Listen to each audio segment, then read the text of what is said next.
je parle toujours à nos parents. Si toi, il y a certaines personnes, c'est leur première épouse qui ont accepté les sacrifices, toute la saleté, la pauvreté, la vénérabilité que tu te retrouvais. Mais l'enfant honnête de ses parents, l'enfant béni de ses parents, l'enfant bien éduqué de ses parents est accepté pour abandonner tout.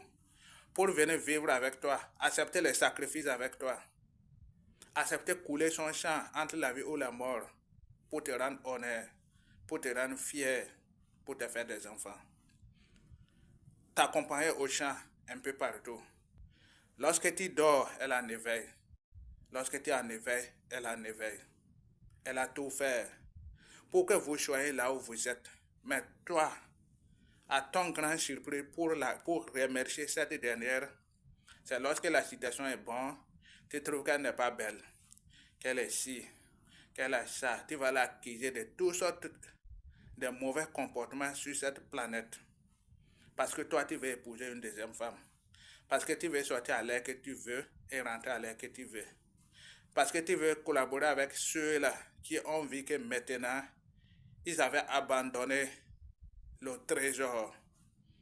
Mais ils sont à distance, en train de vous détruire, en train de te nuire, en train de te flatter pour que tu quittes la reine, pour que tu maltraites ton épouse, ton partenaire qui t'a aidé consciemment, intelligemment, avec toute la patience, la tolérance, que tu la trahis, tu l'imposes. Donc ça va devenir les frapper, les injures, les maltraitances. Mes très chers parents, après notre repas du soir, asseyons-nous et réfléchissons bien et tournez la parole à plusieurs reprises avant de prendre souvent les décisions de la méchanceté. La méchanceté, c'est un sacrifice payant et le plus vite.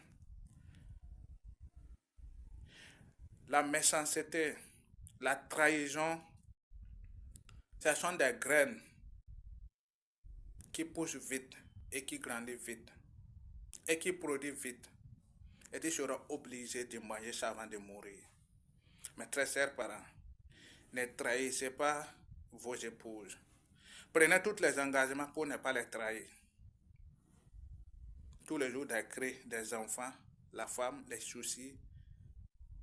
Dans ta maison, tu n'auras jamais le bonheur.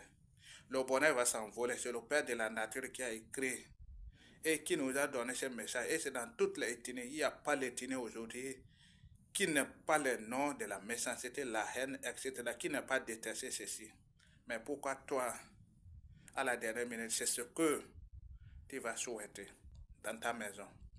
Mes très chers parents, réveillons-nous, que nous ne sommes pas venus sur cette terre pour être les malfaiteurs, pour faire du mal.